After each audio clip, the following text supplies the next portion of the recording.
Yoo harka fuunii akkam jirtu kabajamtoota daawwattoota keenyaa kan ilaalaa jirtan kun Finfinnee Integrated Broadcasting sagantaa oduu fi odeeffannoo keenyaati. Oduu fi odeeffannoo keenya kan yeruma hunduma guyyaa guyyaadhaan isin biraan geennuun guyyaa har'aa an boruu mashiitii fi akkanuma lammoo waa'illi kiyya taganyee daaqaa waliin taane ogeessa kaameraatii fi kan teknikaa ammoo Biraanuu Dajinee nufaana ta'uudhaan oduuf odeeffannoo guyyaa har'aa isin biraan gahiisaa fi istiidiyootti argamnee jirra. Akkuma beekamu oduuf odeeffannoo keenya mata dureewwan adda addaa kaasuudhaan wantoota ka'an irratti kan mari'annu taganyamee waan si bira jiruun eegalla. Hayyee tole galatoomiyaatillee oduuf odeeffannoo keenya akkuma tikaaste wantoota taateewwan gurguddoo gaggabaaboo biyya keessaaf biyya alaa walitti qindeessineeti kan dhiyeessinu odeeffannoo keenya har'aa keessaa jalqaba irratti kan kaasnu dhimma moggaasa maqaa Maazer Tereezaa Afrikaa jedhamuun kan beekaman Doktera kabajaa Abbabech Goobanaa boqochuu isaaniitiin waan wal qabatee miidiyaalee hawaasaarraa wantoota jiranii fi waa isaanii wantoota gaggabaaboo wanti kaasnu jira. Akkasumas manni maree bakka bu'oota uummataa yaa'ii geggeessaa jira. Yaa'ii kana irratti illee wantoota kaan sana hin kaasnaa gama gara Afrikaatti gaafa kaafnu dhimma Jaakob Zumaa wal qabatee illee taateen amma jiru maal fakkaata kan jedhu kanadha kan daawwattoota keenya biraan geenyu. Egaa asumaan waa'ee Maazer Tereezaa maqaa jedhamuun Dookter kabajaa artist Abbabech Goobanaa ittiin beekaman maal fa'i eeyyuudha isaa waan jedhu sana namni kun akka biyya keenyaatti dubartoota keessaa dubartoota hangafa keessattuu quuqama lammummaan hawaasa biratti iddoo guddaa qaban ta'uu isaaniiti kan kaasu isaanillee ijoollummaa isaanii kaasanii rakkoo hawaasummaa adda addaa akka qaban sanarraa kaasanii abbaan isaaniillee ijoollummaan akka irraati dadhabee sanarraan kaasanii ijoollummaa umurii ganna 11tiin gara bultoo dhaabbachuutti dhiibbamaatiidhaan akka isaan galanidha seenaan isaanii gabaabumatti kan kaasu sanarraan ka'ee bultoo ijoollummaan dhaabbatan sanallee hanga xumuraatti kiyaa turuun barbaanne haalli isaan itti namananii waan ittiin galleefi deebisanii sana keessaa akka isaan baanidha. Isaanis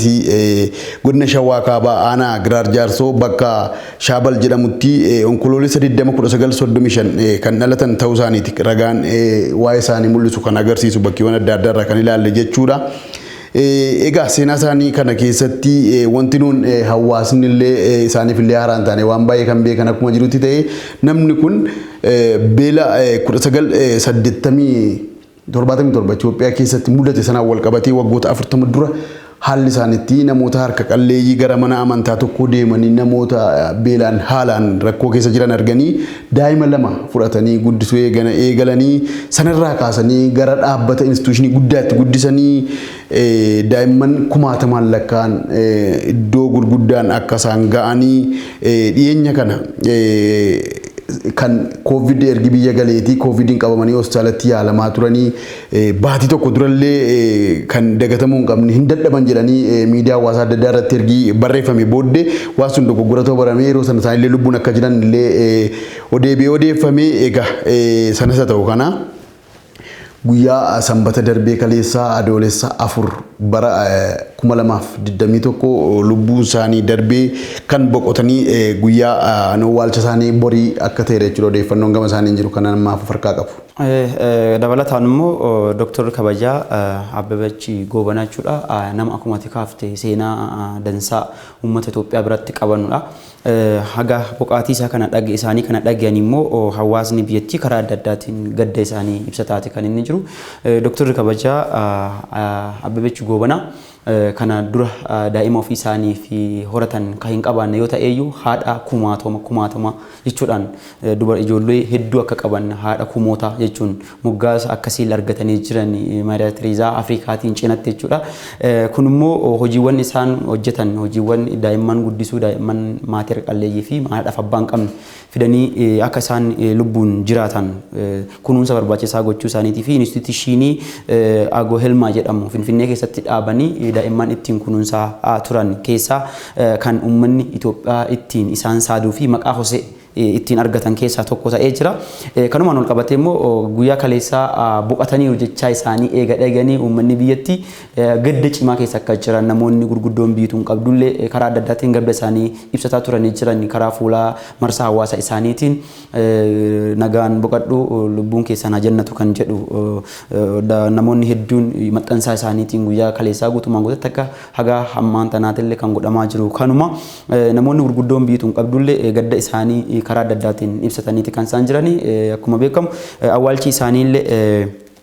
akkuma ati kaafte guyyaa boruu akka raawwatamuu fi eessatti akka raawwatamuu fi sa'a akkamitti akka raawwatamu oduuf odeeffannoo kenna kan boruutiin immoo daawwattoota keenya biraan ga'uu kan dandeenyu yoo ta'u qaamaan achitti argamame dhimma kana waa walqatu odeeffannoo bal'aallee daawwattoota keenya biraan ammallee kan geenyu ta'usuma waadaa galla waayillaan keenya deemanii odeeffannoo kana daawwattoota keenya biraan kan ga'u ta'a jenneeti kan kaafnu gama biraatiin immoo maqaa isaanii adoo lubbuun jiranu waan gaarii isaan hojjetaniif immoo qaamoleen adda addaa instituushinii adda addaa maqaa isaaniitiin dhaabbilee adda addaa dongoranii kan jiran biyya kana keessatti kan akka fakkeenyaatti kan fudhatamu doktora kabajaa isaanii kana kan kenneef yuunivarsiitii Jimmaati. Yuunivarsiitiin Jimmaa doktoriitii kabajaa isaanii kana eegi kenneef hin duuba adoo isaan lubbuun jiranuu leellifamuu nama eegalanidha. Itoophiyaa keessatti wanni baratame tokko jira biyya tana keessatti namoonni eega lubbuun darbe duuba kan isaan biyya kana keessatti kan isaan waan isaanii kan haasa'amu gaarummaan isaaniillee kan dubbatamu eega isaan lubbuun darban duuba garuu doktorri kabajaa Abbabech Goobanaa eegii yuunivarsiitiin Jimmaa doktoreetii kabajaa isaaniif kenneen duuba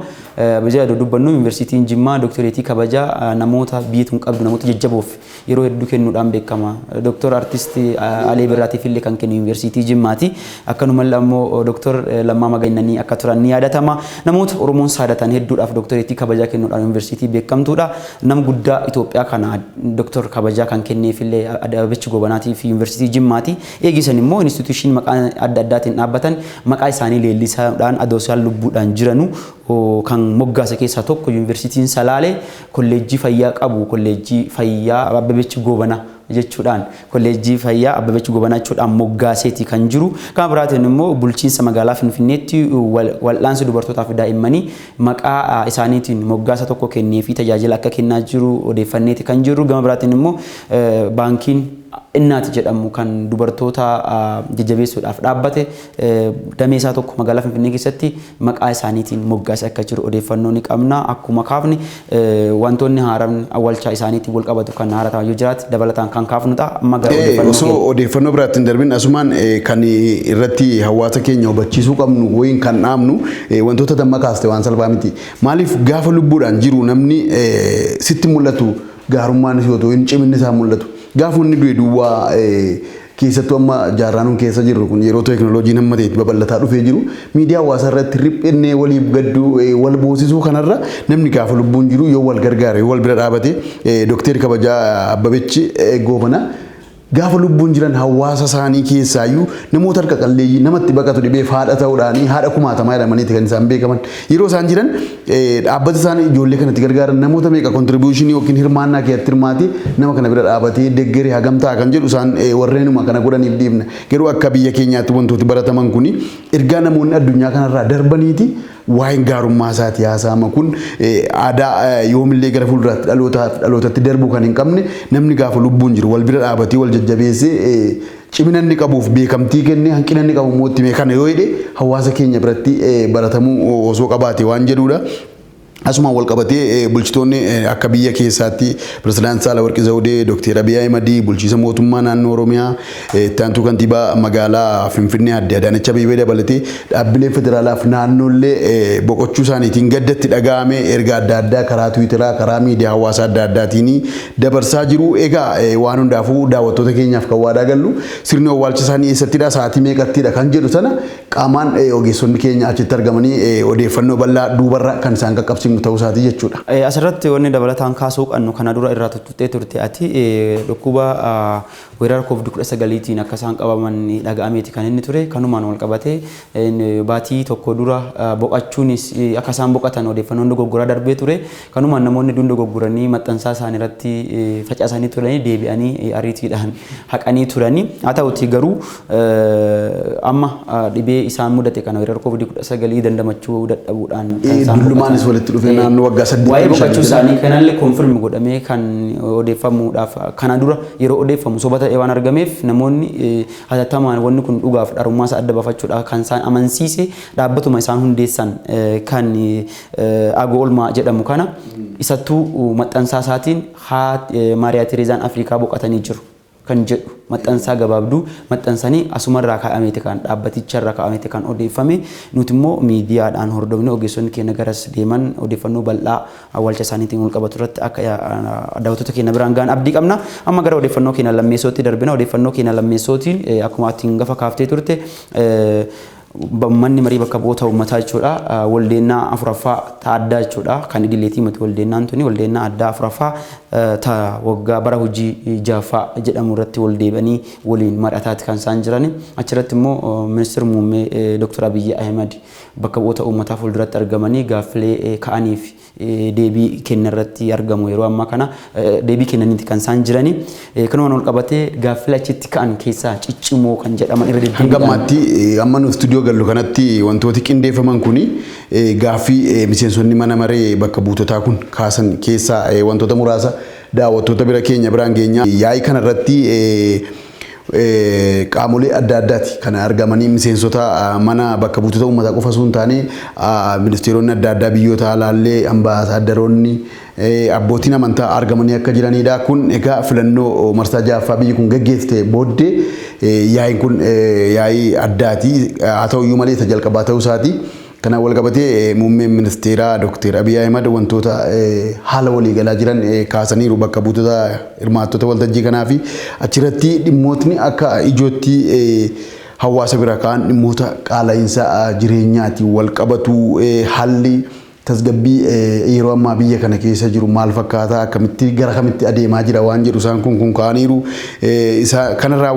wal qabatee weerarri vaayirasii koronaallee rakkoo biyya kana keessa ture wajjin wal qabatee waan jedhu kana kaasanii Dr. Abiyyi qormaata hedduu darbinee as geenyedha kan isaan kaasanii. Asirratti amma gaaffiilee ka'aa jiran keessa akkuma yeroo miidiyaadhaan darbaa jiru hordofnee arginetti gaaffileen irra deddeebiidhaan bakka bu'oota uummataatiin ka'aa turan waa'ee qaala'insa jireenyaati. Qaala'insa jireenyaa baay'ee yeroo dubban biyya kana keessatti lammiilee biyya kanaatiif koronaa vaayirasii caalaa yaaddoo kan ta'e qaala'insa jireenyaati. Lammiilee Itoophiyaatiif jechuudha yeroo ammaa kanatti yeruma gama kamiinuu yennaa sochootu wanni ati ila keetiin argaa deemtu waanuma qaala'insa jireenyaatiin wal qabatudha wanni uummanni haasaa deemu bakka jireenyi uummatatti ulfaataa akka jirudha. Bakka bu'oonni uummataallee kanuma arganii gaaffii kaasaniiti kan isaan jiranii. Asirratti dubbisiisaa moo osoo hin taane amma dhimmi qaala'insa jireenyaa wanti jedhu kun haalaan yaaddisaa yeroo ta'edha. Amma fakkeenyaaf meeshaaleen alaa galanii biyya keessaa jiran garaagarummaan isaanii adda bahaa yeroo hin jirretti jira. Meeshaa har'a birrii dhaabbataa ta'e tokkoon bitte bor jennaa deebitee yoo xinnaate hanga birrii 10 akkaataa birrii 10 maaliif akka inni dabale sababa isaa kan hin beekamne dhimmi kun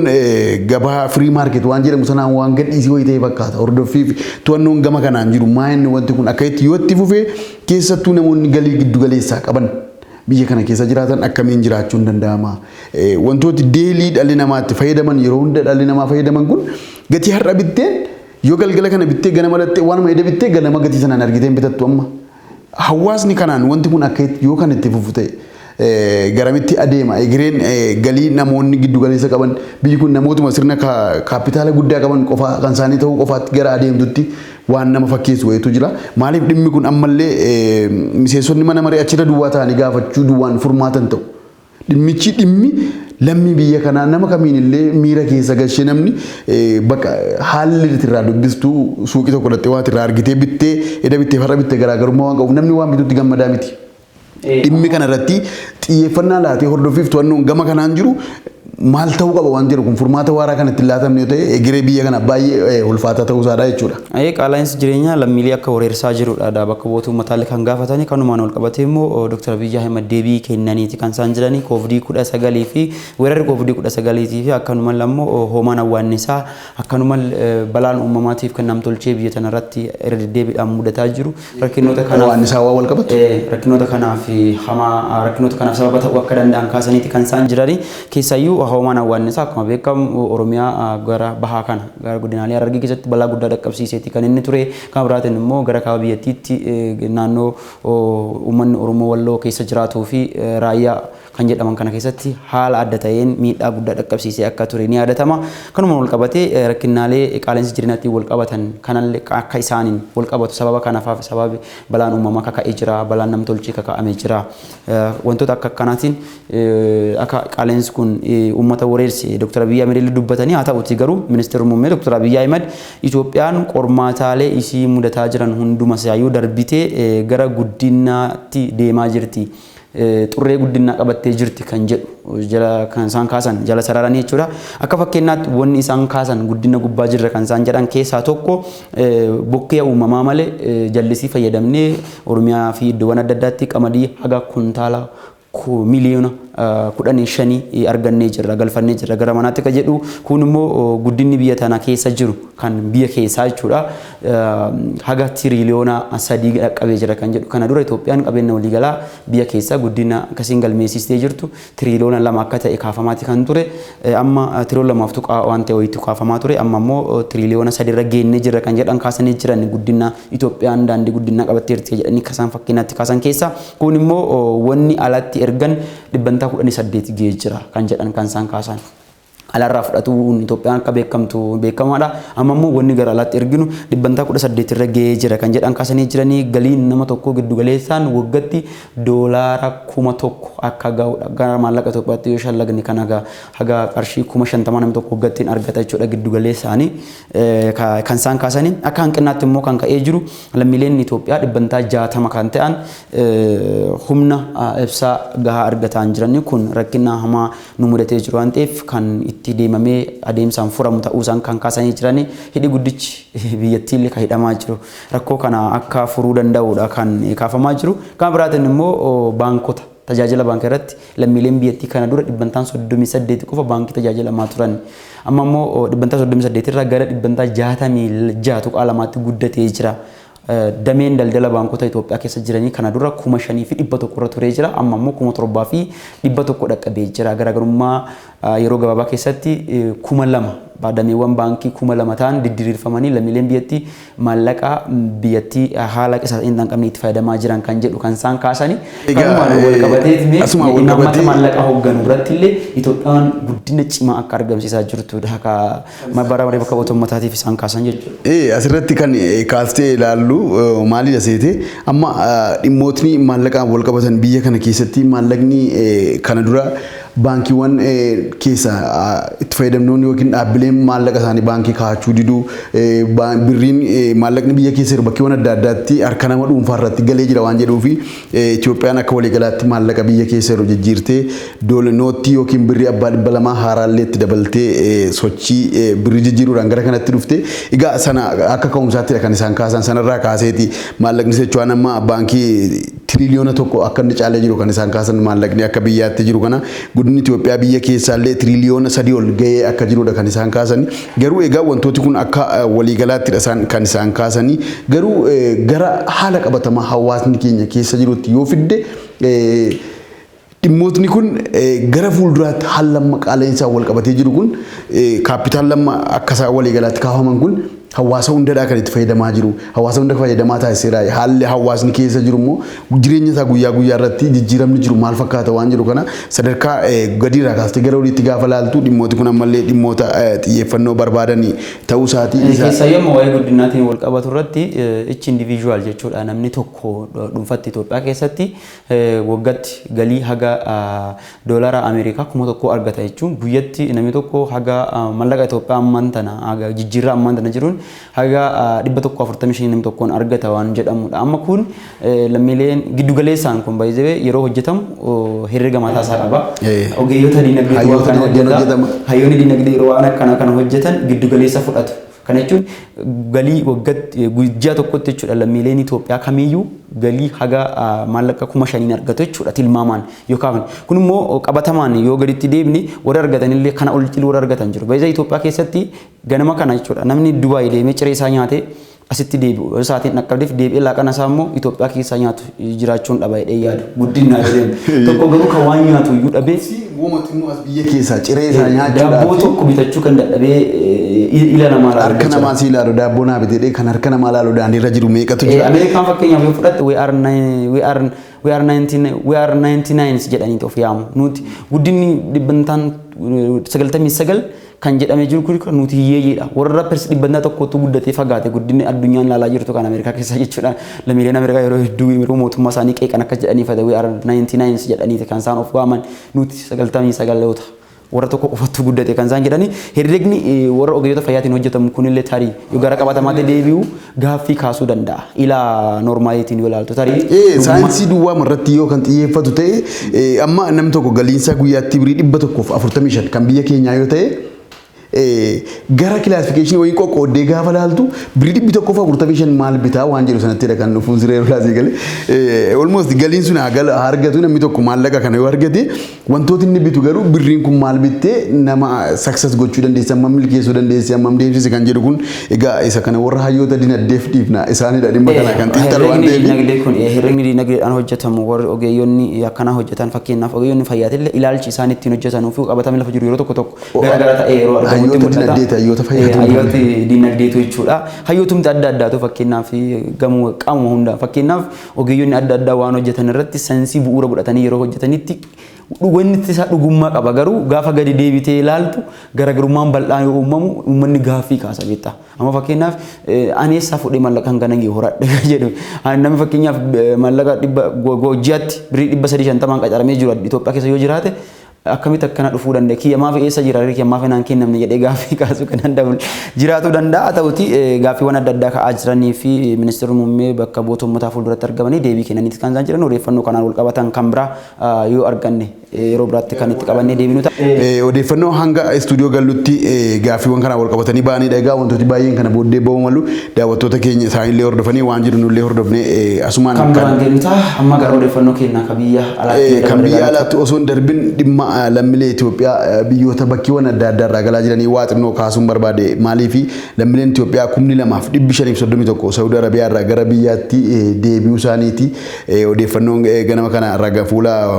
ministeera dhimma alaa irraa argame kan mul'isu sunis maa'in nama bakkeewwan adda addaatti lammiiwwan Itoophiyaa rakkoo hammaataa keessa turuu isaanii illee oduuf odeeffannoo keenya kana duraa keessatti yeroo adda addaa kaasaa turre amma garuu dippiloomaasiin biyyootni Itoophiyaa ambaasaadaroonni Itoophiyaa biyyoota garaagaraa jiran lammiiwwan Itoophiyaa biyyoota garaagaraa jiran irra miidhaa gahaa jiru wal qabatee waan sana yeroo adda addaa nullee kaasnee Itoophiyaan illee dhimma kana ambaasaadarota ishee biyyoota bakkeewwan adda addaa jiranii fi dhimmoota lammii Itoophiyaa ta'anii biyyoota sana jiraniif itti gaafatamummaa fudhatanii warra biyya isaatti galuu barbaadaniif haala mijeessu akka isaan qaban yeroo adda addaa kaasamaa ture sanaan wal qabatee kaleessa lammiiwwan 2521 gara biyyaatti akka galanidha kan asirratti kaafamaa jiru. Torbee darbe keessa immoo lammiiwwan biyya alaarraa galan kana yeroo baay'ee miidiyaan illee fudhattee kan ilaaltu ta'e galuu isaanii duwwaadha kan gabaasnu yeroo baay'ee waan isaan dhumarra ta'an lammiin biyya kana yeroo deeman rakkoo hojii dhabdummaadhaan kan isaan biyya kana baqatanii gaafa deebi'anii biyya kana galan maal hojjetu galanii rennee madda bira dabarrallee malee nullee akka miidiyaatti kan irratti of qeequun irra jiru lammiiwwan galan kun maa irra jiru hojiidhaaf deemanii ta'uuf hin dandeenye deebi'anii biyya isaaniitti galaniiru mootummaan Itoophiyaa simatee biyya keetti gadhiisa moo iddoo tokkotti walitti dhufee maal gochuu hojjetamaa jira kan jedhu torbee darbe keessa carraa hojii uumuu kan federaalaa dhimmoota kanaan waa hojjechuu jalqabee akka jirudha obbo Nugsuu Xilaawun kan isaan akka waliigalaatti kaasan lammiiwwan kanaa fi carraa hojii uumuuf akka federaalattis ta'e akka naannootti wantooti qindaa'aa jiran jiru kan jedhudha ammallee lammiiwwan biyya alaati deebi'anii galan kun silas namni biyya isaan jibbu jaalala biyya isaatii qaba garuu jireenyaaf jecha bakkeewwan adda addaa madda galiisaa fooyyeffachuuf kan deemanii achitti gaafa miidhaa irra ga'uunullee kan iddoo adda addaa kaasnee gabaasaa turre galaanaan kan nyaataman jiru kan darbanii achi ga'anii immoo kan milkaa'an jiru kan haalli itti badee immoo deebi'anii galuuf illee yaalaniitu milkaa'ina fan jiru ammallee warra galuu barbaadan illee gashanii warra galan kana walitti fidanii gurmeessanii carraatiin ittiin jireenya isaanii fooyyeffachuu danda'an irratti mootummaan osoo hojjete kan jedhu asumaan qeeqnaa jechuudha. Hayyee waan bareedaadha kan kaafne namooti biyya alaatirraa deebi'an kun yennuma baanu iyyuu gaaga'ama hamaa isaan mudateeti kabaanu achitti immoo yoo deemanii waan deemaniif isaan hin milkeeffatin immoo rakkatanii gara biyyaatti deebi'uun kan beekamudha. Amma gara biyyaatti illee deebi'uuf rakkinni cimaan akka nama mudatu beekamaadha. Amma mootummaan biyyatti akka isaan deebi'aniif waan godhe kanatti kun waan gaarii ta'ee yeroo asitti deebi'an immoo waan isaan hojjetan hordofamuu akka qabu ga'ama miidiyaaleen biyyatti gabaasuu of adoon taane gaafa isaan galanii maal irra jiru kan jedhu gabaafamee carraan hojii isaan argatuu qaban akka irratti hojjetamu kan jedhu gamanumaan dhaamsa keenya dabarsine amma odeeffannoo biyya alaa kan qabnu takkatti darbuu qabna jechuudha. Daareekteer keenyas yeroon ga'eera nuun jechaa jira gaggabaabsine. Akka beekamu amma gara odeeffannoo keenya ka biyya alaarraa arganetti dabarra odeeffannoo keenya ka biyya alaarraa arganne hangafa akkuma beeksisuuf yaaltetti odeeffannoo waa'ee Jaakob Zumaati. Jaakob Zumaan nama Afrikaa kibbaa waggoota 9 hooggananidha. Akkuma beekamu biyyattii Eertiraa yeroo hooggansarra turanitti nama malamaltummaadhaan shakkamanii yookiin lammiileen biyya tokko irratti kaasanii aangoorraa akka kaafamu godhameeti. Aangoorraa kaafamanii kan Siriil Ramafoozaan aangoo isaanirraa fudhatee biyyattii hoogganuu eegale. Kanumaan ol qabatee yakka malamaltummaa ittiin shakkame saniif immoo manni murtii akka qoratamuuf waamicha godheefii ture. Waamicha san didatanii guyyaa tokko qofa dhaqanii waan isaan didataniif hidhaa ganna tokkootiif baatii 3 irra murteessee ture manni murtee biyyattii jechuudha. Inni isaan immoo oliyyannoo ergataniiti kan jiran mana murtee waliigalaa biyyattiitti jechuudha. Manni murtee waliigalaa biyyattii ammoo yakkamummaa isaanii kanaan eega murteen irratti darbee isaan immoo oliyyannoo isaan dhiyeeffataniitiin duuba immoo akka isaan oliyyannoon akkuma eeggametti ta'e jechuudha. Mana yakkaatti waajjira poolisii naannoo isaaniitti jirutti akka hidhamutti akka isaan godhaman itti ajajamee jira. To'atamuu akka qaban manni murtii ajajee jira. Kanumaan ol qabatee immoo deeggartoonni isaa gadi ba'anii hidhamuun qabu jedhanii mana isaa marsanii guyyaa har'aa kana yaalii isaan godhan mul'ateeti kan inni jiru. Aljazeeraan BBC'nis Addis Standardis ganama kana kan fudhatee kan ba'ee Jaakob Zumaan Afrikaa kibbaatti yeroo dheeraadhaan aangoorra kan isaan turanii namni kun malaammaltummaan akkuma kaaste shakkamaniiti kan isaan dhimmi isaanii ilaalamaa jiru mana murtiidhaanii. Garuu mana murtiitti beellama kabajanii dhiyaachuu waan didanii fi ammallee manni murtii hidhamanii seeraan akka isaatti gaafataman kan inni murtoo dabarsee jiru. Sanaan wal qabatee deeggartoonni garee Jaakob Zumaa ta'an ganama kana mana isaa naanna'anii akka isaan qaama kamiin illee hin to'atamne to'atamuu qabu mana isaanii ture dhimma isaanii hordofachuu qabu waan jedhu fakkaata. Haalli sun egaa hangammaatti kan jiru deeggartoonni isaanii naannoo mana isaaniitti naanna'anii egaa akka jiranidha. Hanga nuun istuudiyoo galle kanatti akka isaan mana isaanii jiranii fi isaan mana akka gadi hin baane gareen isaanii immoo mana isaaniitti naanna'anii eegaa kan jiranii. Egaa erga nuun as geenye booddee waan jiru immoo waan bara 10 nama siyaasaa cimaadha biyya san keessatti nama beekamaadha paartii siyaasaa keessa nama turee jiru bara 1990 kaasee aga bara 2005 itti aanaa pirezidaantii biyyattii ta'uudhaan nama tajaajilan turanii eegisan immoo bara 2018 filannoo gaggeeffameen injifatanii pirezidaantii dimokiraatawaa Afrikaa Afreessoo jechuudha nama afuraffaa ta'aniiti kan isaan biyyattii waggaa 9 hoogganaa turan bara 2010 aangoorraa danqamanii akka jiran kaasneeti kan turre waan isaanitti shakkaman keessa inni guddaan bara 1990moota keessa biyyattiin waraana isii cimsachuuf yookiin immoo ammayyeessuuf jecha maallaqa guddaa baaftee waraana biyyattii bituudhaaf karoorfattee turte beeksisa san keessa doolaara Ameerikaa biiliyoona 5 dhoffatteerta jedhanii qabanii jiranii inni immoo lakkii waan takkatti illee dhoffanne dhiyaga amma jilbiiffatee waakkataati kan isaan jiranii kanumaan wal qabatee odeeffannoo isaaniin wal qabatu kan biraa yoo ba'an daawwattoota keenya biraan geeddu ta'a. Sa'aatiin keenya illee osoo adeemaa jiru deeggartoonni isaa maayinni uffata aadaa Zulu kan jedhamu sana kan aadaa biyya isaanii sana kanneen biroon immoo tiishirtii ANC kan fuula ija isaatii qofa qabatee jiru uffataniiti naannoo sana kan jiran. ANC paartii Afrikaa kibbaati. Paartii Afrikaa kibbaa kana tiishirtii sana kan isaan qabatanii jiranii fuula isaa duwwaa kan agarsiisu tiishirtii uffatanii gareen kun isa duukaa ta'uu isaaniiti kan isaan qabatanii akka inni hin to'atamneef eegaa jiran gaa'ee walumaa gala. Daawwattoota keenya oduuf odeeffannoon gaggabaaboo biyya keessaaf biyya alaa qindeessinee isiniif dhiyeessuuf yaalle kanneen hanga ammaa kana daawwattan ture qophicha waliin isin waliin kan turre an Taganyee Daaqaa akkasumas Booruu Mashii ogeessi kaameraa Biraanuu Dajanee ture qophiilee keenya afan waliin yeroo gaarii.